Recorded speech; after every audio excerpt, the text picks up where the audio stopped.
from that reading. I know I have. You've also maybe wondered why there's no children's ministry today and why the intern got given this passage. All fair questions that I've been asking. And this passage, it has weighed very heavily on me throughout the week. Because I think it's not what a lot of people would like to hear. And it's also not what we see through other pieces of Scripture that we'll look at a little. And then also, as someone who's suffered so incredibly little, especially compared to the early church and the Gentile church in exile that Peter's writing to, it's a humbling Scripture to come against, that these are our forebearers of faith, people that we are practicing the way with together, yet sometimes I feel I can hardly relate to them. Yet, I do believe that God has something profound within this passage for us about walking even deeper into holiness that we've been hearing about. That holiness will actually go even further, even into some of these ugly areas. So I'll retell some of our story, because I don't know if everyone was here for the previous weeks, but in the book of Peter, Peter's writing mostly to Gentiles in exile, and it's going to many churches. And so these people that were not part of the story are being brought in, and there's a new birth happening, that the Spirit is empowering new people and joining with new people to follow in this way.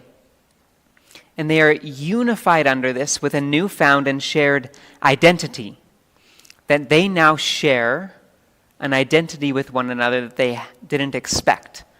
So Peter writes this in a lot of the intro of his letter, and then he moves on and he says, because of this new reality, that you are actually a part of our story now, that we are moving together in this way, there's a call to action.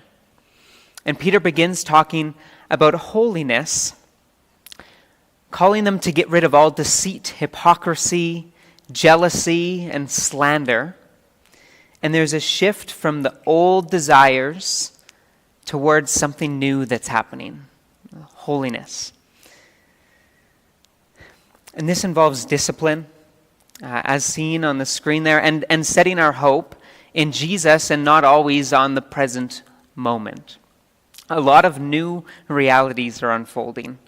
And then suddenly, what feels like it almost might be a tone shift to many of us is the passage that we read today from chapter 2, beginning with the instruction to accept the authority of masters and to suffer as Jesus suffered, who couldn't have suffered hardly any more.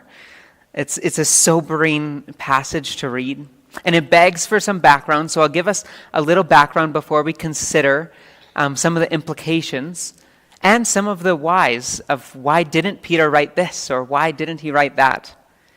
So first, the idea of slavery in the ancient world is it's not very comparable to a lot of our modern examples, though it was, like they said, sometimes very harsh. At this time, it's estimated that about a third of the whole population was actually enslaved, and enslaved in households. And so it was a very typical, and it wasn't a hot button issue or anything like that, but instead this was understood as just a way that the world functions. A lot of people they had a philosophy that there was so much evil in the world and that can't be less or more at this time. And so these harsh realities weren't things that were being challenged. Additionally, there was a belief in collective health as opposed to individual health. And so in order to be a healthy person and community, there was an allegiance to your city and your community that was actually seen as more important. That the city was actually like your mother back in those days, is how you would consider it. And so even if your mother wasn't perfect, you weren't supposed to uphold it.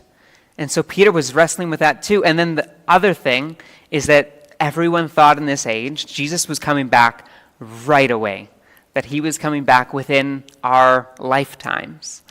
And so people, a lot of scripture that we read doesn't seem as actionable in long-term situations of uprooting systems as sometimes we want it to be, but instead it focuses on what people can do tomorrow.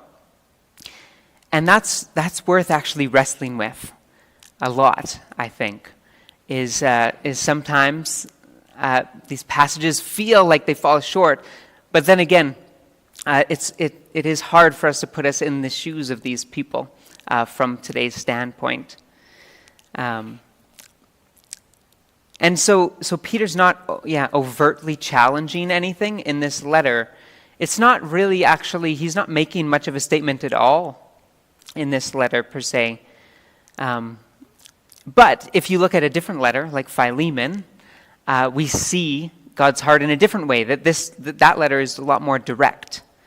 And it's to one church with a specific issue. And it actually calls that Philemon release or bring in his former slave Onesimus as his brother. And so you see that other approach to the topic. Now, like I said, I think having all of that background, this passage really isn't saying anything abnormal in terms of, I have a new instruction, fall under the authority of. That's not new. That's not what Peter's actually expressing in this letter. That's an assumed reality that is the world that they live in. What Peter's doing is he's calling Gentile believers into a new way of engaging in the world where there is suffering. That's a reality. Where there is no repayment of evil for evil, but Peter is calling people deeper into the call and action into holiness. A lot of people have thought of holiness as kind of like white clothing. And I've heard this analogy recently. And so I wore a white shirt today so that you wouldn't have to exercise your imaginations too much. And they think holiness had long been thought of keeping clean. I would not wear this if I was on children's ministry this morning, that's for sure. And holiness had often been thought, we have to engage in these circles that are safe for us. And we can't be in circles that we would get dirty in. And we see that a lot in the Old Testament. And then also peering, kind of emerging into the New as well, where there's all kinds of groups that want to remain isolated from the reality of the world that they're called to and in.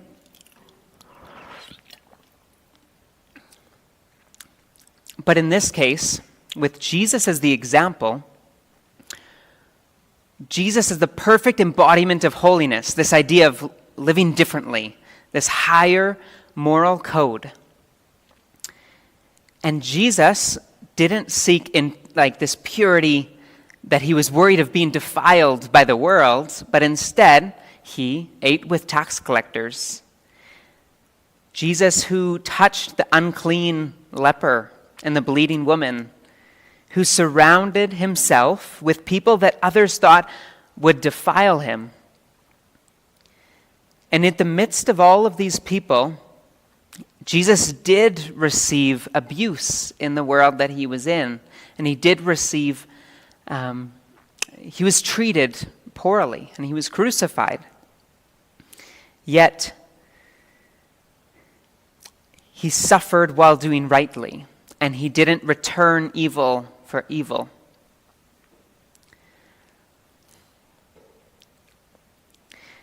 Earlier in Peter's letter, he talks about being holy as he is holy. And in this passage, we see that Jesus is calling people to mimic.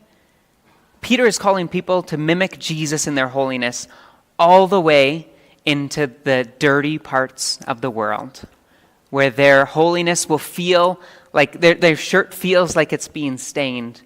But a more proper way to think of holiness is that Jesus is like the bleach that makes the shirt white. It's not something that will be defiled in the world, but instead we're called not just to the pure and perfect corners of society, but instead to engage in the brokenness of the world differently. Notice that in our passage and in Jesus' life, suffering, it's not, people aren't trying to understand it and justify it. And it's not a punishment for someone's actions. Peter doesn't go out of his way to try to explain why suffering happens and why the world isn't perfect. And I think way too often in church circles, people want to try to get to the bottom of the ins and outs of why the world isn't perfect and why there's suffering, whereas the wonder of God might kind of be the best answer we have for that. And then also the way that Jesus has actually partnered with us in the depths of suffering.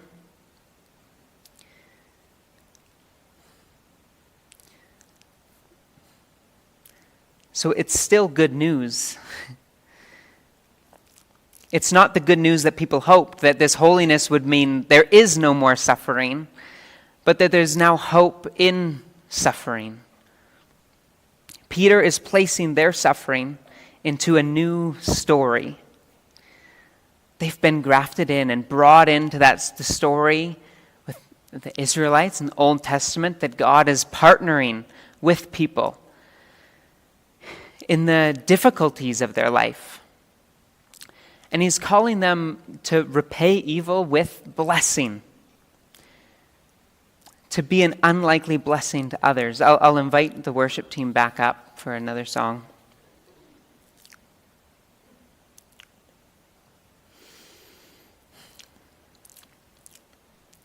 The second passage that we read feels a lot more hopeful, but there's really no bridge between the two. The call is that we have unity of spirit, sympathy, and love for one another, a tender heart and a humble mind. And let's not repay evil for evil or abuse with abuse, but instead allow this upside down way of interacting and thinking and being in the world drive us, so that we might go places where our shirts might get dirty without fear. We'll engage the world by doing rightly to people, even though they might do wrong to us. It's a deep and sobering call, deeper into holiness. That holiness, it's not about being set apart and put over in this corner, safe from the world, but instead engaging in the world in the hope that Jesus also suffered, and he's with us in our suffering. And in that, there's a lot of hope.